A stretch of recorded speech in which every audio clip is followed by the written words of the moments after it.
तो अब 9 नंबर का सवाल है, दो पानी के नल एक साथ एक हौज को 9.3/8 घंटों में भर सकते हैं। बड़े व्यास वाला नल हौज को भरने में कम व्यास वाले नल हौज को, क्या बोला है कि इसमें कि बड़े व्यास वाला नल हौज को भरने में कम व्यास वाले नल से 10 घंटे कम समय लेता है। क्योंकि उसका व्यास बड़ा है तो पानी भी ज्यादा देता होगा, इसीलिए उसको कम समय लेता है 10 घंटा। प्रत्येक द्वारा अलग से हौज को भरने के समय ज्ञात करे। दोनों अलग अलग से अगर भरेगा तो कितना टाइम लगेगा। 9 नंबर, तो इसमें बड़ा व्यास वाला है और छोटा व्यास वाला है। तो इसमें मान लो कि कम व्यास वाले, ठीक है, माना छोटा व्यास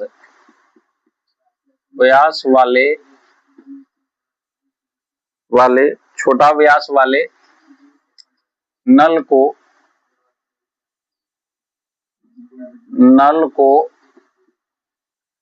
माना छोटा व्यास वाले नल को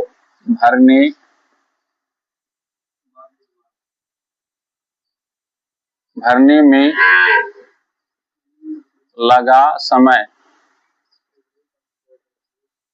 x घंटा, ठीक है, x घंटा।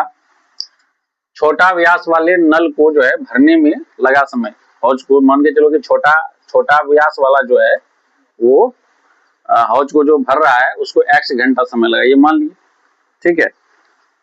अब बड़ा व्यास वाला को, बड़ा व्यास जो है व्यास वाले नल को, बड़ा व्यास वाला नल को हौज को भरने में जो है भरने में लगा समय कितना, इसको कम लग रहा है। कितना कम लग रहा है, x - 10 घंटा जो है इसको कम लग रहा है, उससे 10 घंटा समय कम लग रहा है, तो x - 10 हो जाएगा, ठीक है। तो प्रत्येक द्वारा अलग से हौज को भरने में लगा समय, तो x का मान अगर निकालेंगे तो पता चल जाएगा कि छोटा व्यास वाले नल को भरने में लगा समय कितना लगा और बड़ा व्यास वाले नल को भरने में कितना समय लगा। और दोनों को एक साथ जब भरता है तो वो लगता है कितना, 9.3/8 घंटा में। तो प्रश्न के अनुसार से क्या होगा,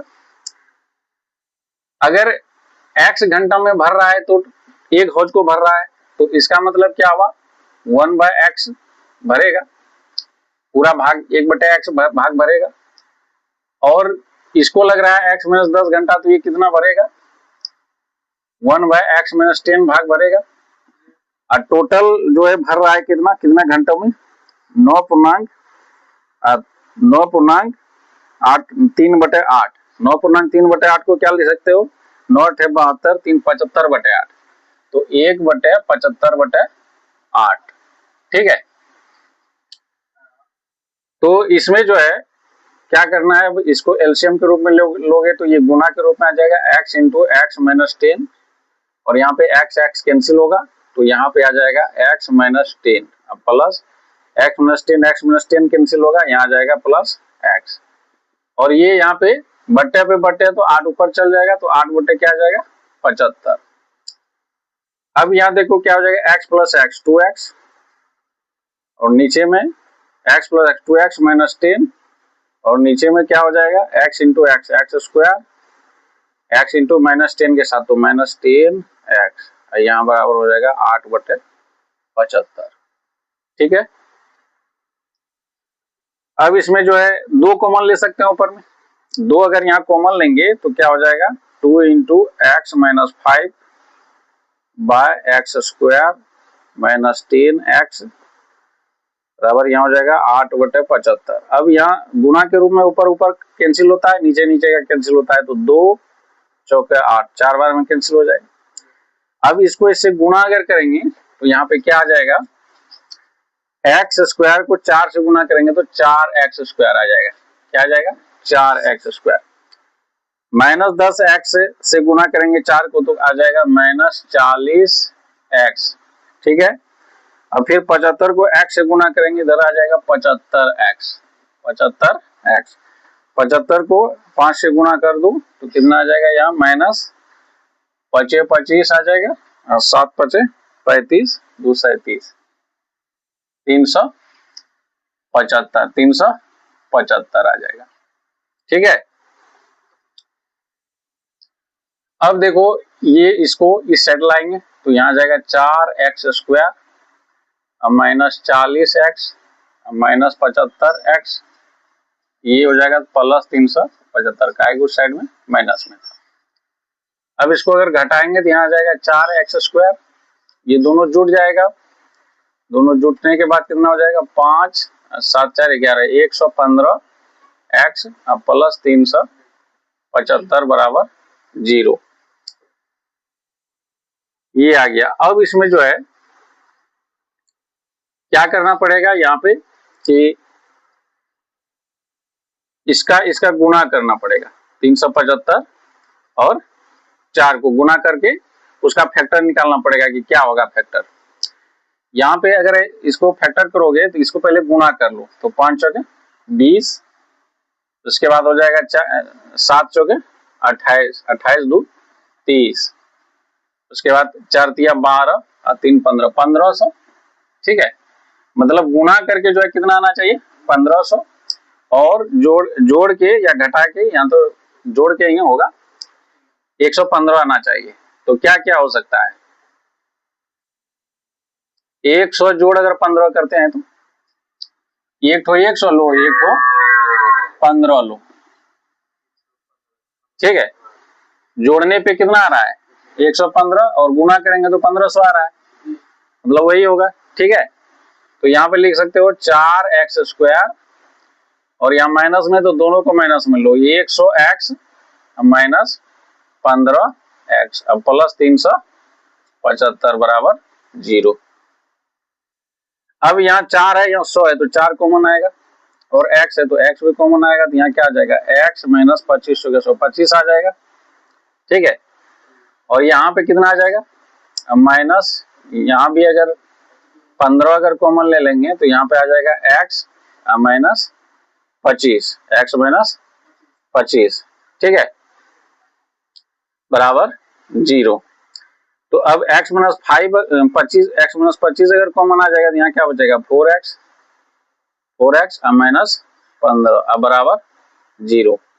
एक बार क्या होगा x माइनस 25 बराबर 0 और एक बार हो जाएगा 4x माइनस 15 बराबर 0। ठीक है, अब यहाँ पे देखो क्या हो जाएगा कि x बराबर निकल गया यहाँ 25 और यहाँ पे 4x बराबर निकल जाएगा 15 और x बराबर 15/4। ठीक है, 15/4। अब यहाँ पे दो मान आया, एक x बराबर 25 और एक आया 15/4। तो यहाँ पे क्या बोला है कि x का जो मान लिए हो छोटा व्यास वाले नल हौज को भरने में लगा समय x।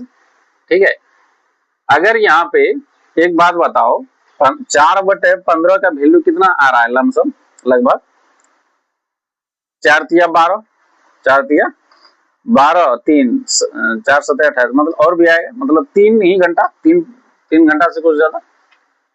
तो अच्छा बताओ अगर इसको जो है इसका क्या मान है, छोटा नल वाले को अगर 3 घंटा लगेगा, मान लो 4 घंटा अगर लग रहा है तो 10 घंटा कम उसको कैसे लगेगा।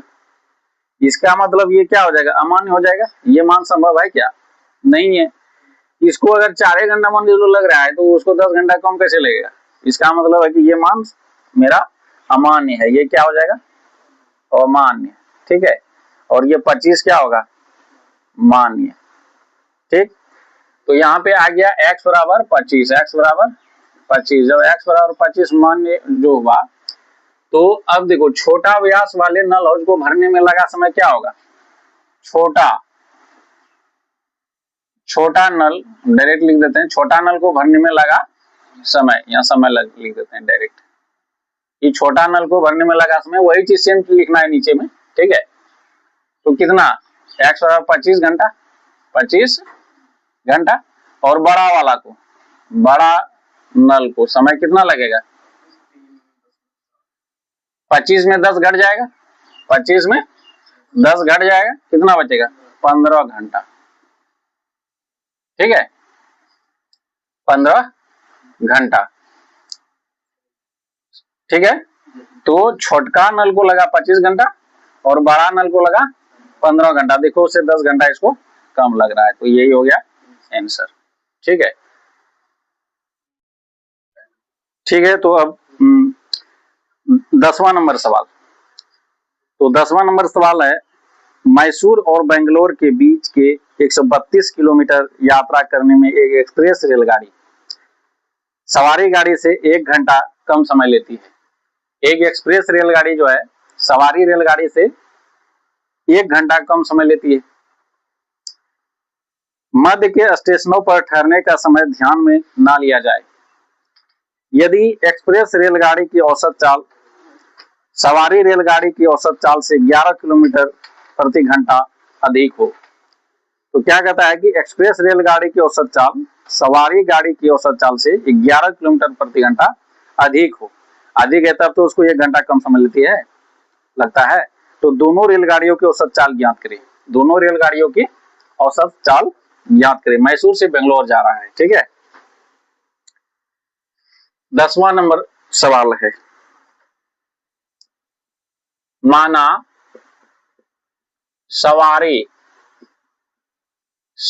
रेलगाड़ी सवारी रेलगाड़ी की औसत चाल x किलोमीटर प्रति घंटा, x किलोमीटर प्रति घंटा।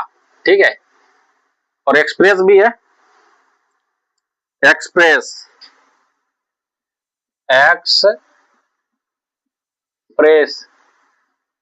रेलगाड़ी की औसत चाल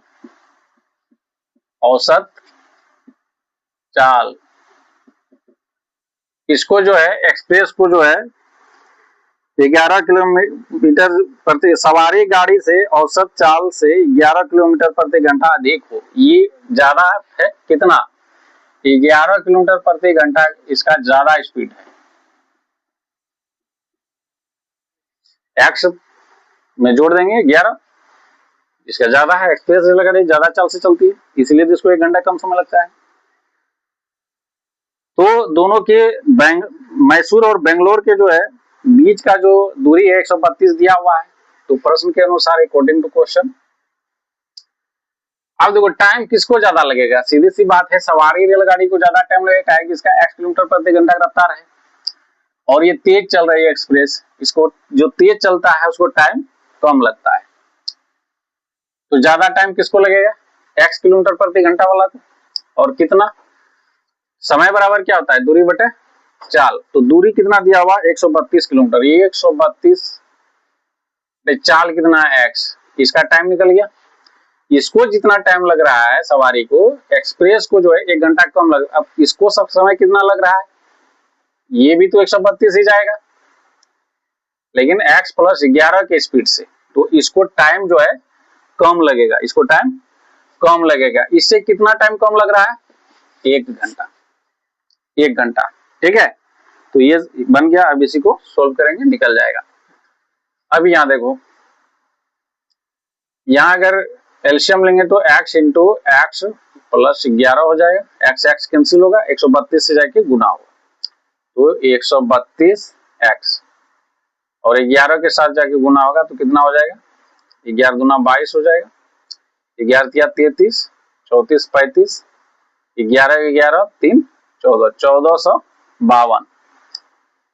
अब फिर यहाँ माइनस है, माइनस ये दोनों कैंसिल हो जाएगा, x प्लस 11 x प्लस 11, तो बच्चे x से गुना हो जाएगा, तो 132x अब बराबर 1।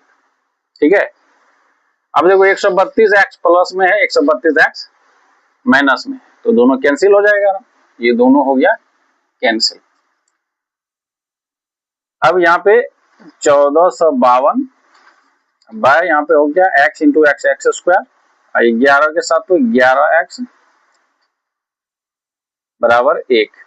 अब ये जाएगा क्रॉस गुना होगा, क्रॉस गुना होगा तो यहाँ पे क्या आ जाएगा एक्स स्क्वायर प्लस 11x बराबर 1452। तो x square plus 11x minus 1452 बराबर हो जाएगा 0। अब फिर वही करना है कि 1452 गुना ये तो 1452 ही हुआ, 1452 का जो है फैक्टर करना है, 1452 का फैक्टर करना है। 52 का फैक्टर लेते हैं, 1452 का फैक्टर लेते हैं, तो फैक्टर करते हैं तो इसका क्या होता है 2 सत्ते 14, 2 दूनी 4, 2 छाके 12, फिर 2 से देंगे 2 तिया 6, 2 छाक 12 और 2 तिया 6, ठीक है। फिर यहाँ किससे लगेगा 6 3 9 3 12, 3 से 2, 3 का 3, 3 गुना 6, 3 का 3, 121 हुआ। अब 121 याद देखो 2 2 4, 11 से 11 गुना 11 121 होगा। अब इसमें से सोचो क्या आएगा, 11 तिया 33 और 11 चौके 44, 44 और 33, 44 और 33, 44 में 33 घटाएंगे तो 11 आएगा और 44 गुना 33 करेंगे तो 1452 आएगा, ठीक है। अब ये आ गया। अब यहाँ आगे बढ़ते हैं तो क्या है x square plus 11x minus 1452 बराबर 0। तो इसको क्या लिख सकते हैं एक्स स्क्वायर ये प्लस में ज्यादा बड़ा वाला को प्लस में लेंगे अर्थात 44x और माइनस 33x माइनस 1452 बराबर 0, ठीक है ना। अब यहाँ पे x है, यहाँ भी x है, तो x कॉमन ले लेंगे तो क्या बचेगा यहाँ x प्लस 44, यहाँ पे माइनस 33 कॉमन ले लेंगे, यहाँ क्या बचेगा x प्लस 44 बराबर 0। x प्लस 44 कॉमन आ जाएगा, क्या बचेगा यहाँ x माइनस 33 बराबर 0। एक बार x प्लस 44 बराबर 0 हो जाएगा और एक बार x माइनस 33 बराबर 0 हो जाएगा। तो x बराबर आ गया माइनस 44, माइनस चाल कभी भी माइनस में नहीं होगा, ये हो गया अमान, ये क्या हो गया अमान, और x बराबर 33 ये हो जाएगा मान, ठीक है। तो x बराबर 33 लेना है, तो अतः क्या हो गया सवारी रेलगाड़ी की औसत चाल, तो सवारी उसी को सेम लिखना है, बाकी हम यहाँ शॉर्ट में लिख देते हैं सवारी की औसत चाल, औसत चाल सेम लिखना है, हम शॉर्ट में लिख रहे हैं, ये सेम लिखना है, ठीक है। कितना हो जाएगा 33 किलोमीटर प्रति घंटा, 33 किलोमीटर प्रति घंटा। और जो है एक्सप्रेस वाला जो है सवारी एक हुआ एक एक्सप्रेस,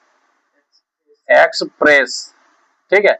एक्सप्रेस वही लिखना है एक्सप्रेस रेलगाड़ी की औसत चाल, हम डायरेक्ट लिखते हैं एक्सप्रेस औसत चाल, ठीक है। औसत चाल 11 ज्यादा लग रहा है ना, 33 में 11 जोड़ोगे कितना होगा 44 किलोमीटर प्रति घंटा, ये क्या हो गया आंसर, ठीक है। अब 11 नंबर का सवाल है कि दो वर्गों के क्षेत्रफलों का योग 468 मीटर स्क्वायर है। यदि उनके परिमापों का अंतर 24 मीटर हो तो दोनों वर्गों की भुजाएं ज्ञात करें। दो अलग अलग वर्ग है, ठीक है। कहता है कि उसका वर्गों का योग जो है 468 मीटर स्क्वायर है और परिमापों का अंतर जो है 24 मीटर है, तो दोनों वर्गों की भुजाएं ज्ञात करना है। ये 4.3 का जो है अंतिम नंबर सवाल है, 11 नंबर सवाल है, 11 नंबर। इसमें दो वर्ग लेना है, मान लो पहला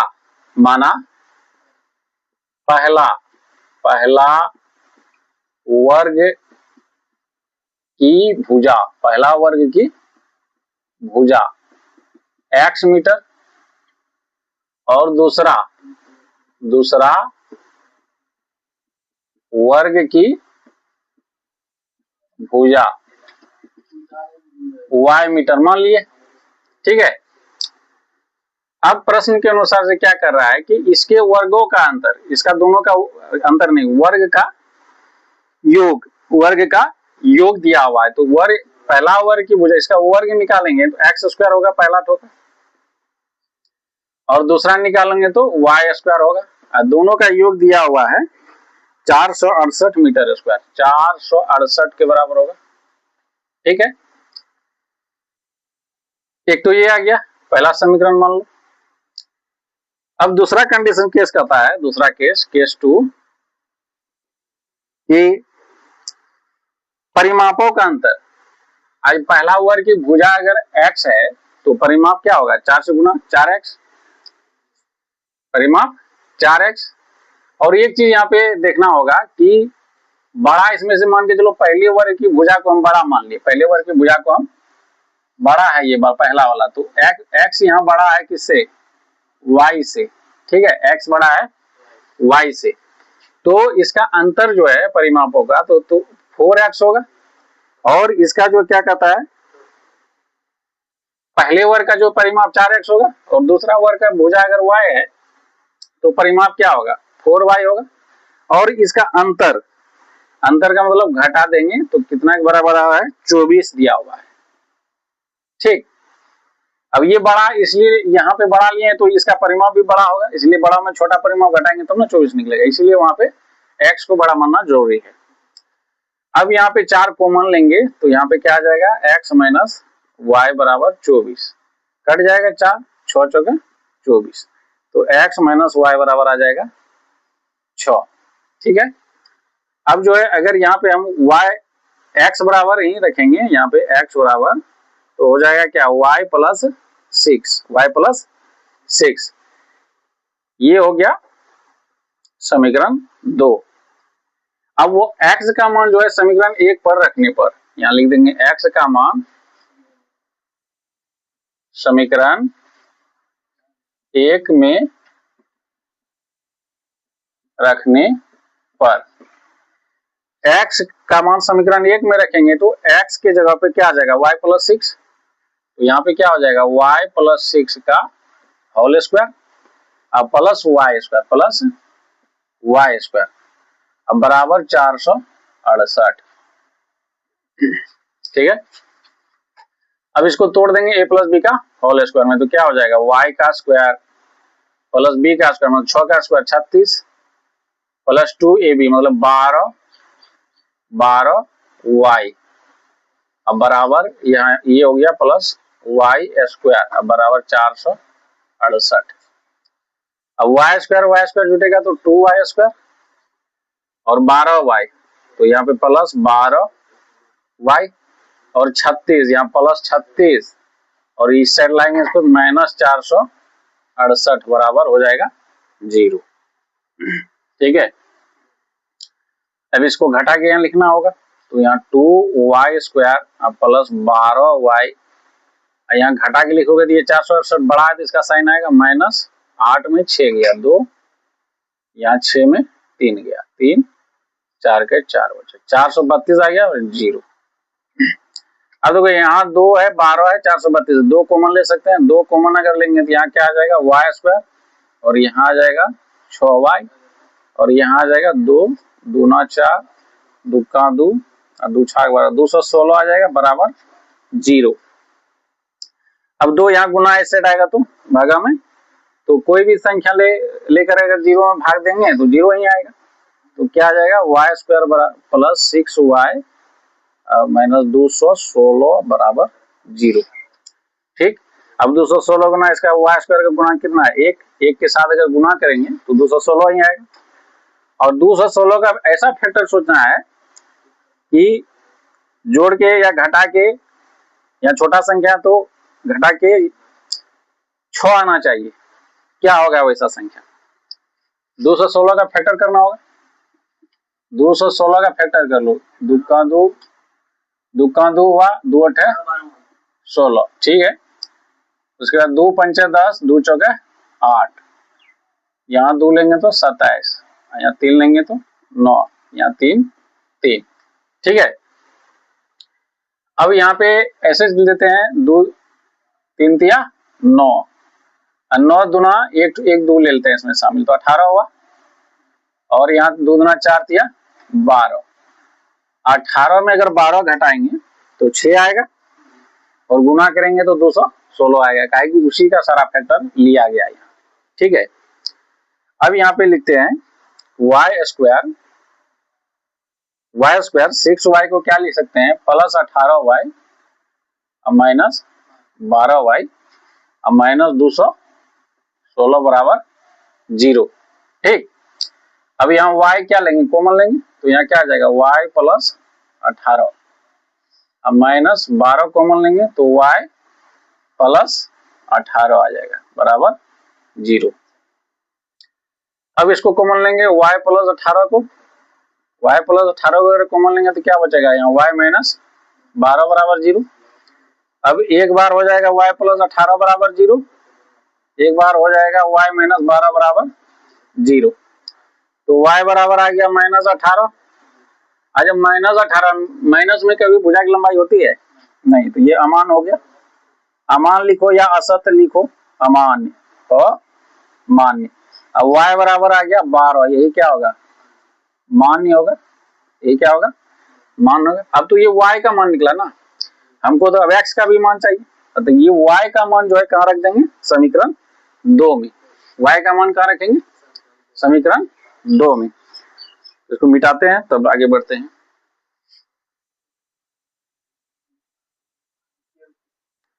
ठीक है, तो y का मान 12 निकला, तो y का मान क्या करेंगे, समीकरण ये वाला समीकरण में रखेंगे, 2 समीकरण में। तो y का मान समीकरण 2 में रखने पर, y का मान अगर समीकरण 2 में रखेंगे ये वाला समीकरण में, तो क्या हो जाएगा, x बराबर y का मान 12 है ना, तो 12 प्लस 6 हो जाएगा, तो कितना आया 18 मीटर, मतलब x का मान 18 आ गया ना। ठीक है, तो x का भी मान निकल गया और y का भी मान, वही तो माने थे। पहला वर्ग की भुजा क्या हुआ, पहला वर्ग की भुजा x माने है, तो x का मान कितना निकला 18, तो 18 मीटर। दूसरा वर्ग की भुजा y का मान कितना 12, तो 12 मीटर, यही हुआ आंसर। ठीक, तो देखिए, लाइक कीजिए, सब्सक्राइब कीजिए, चैनल को शेयर कीजिए, वीडियो को देखने के लिए धन्यवाद।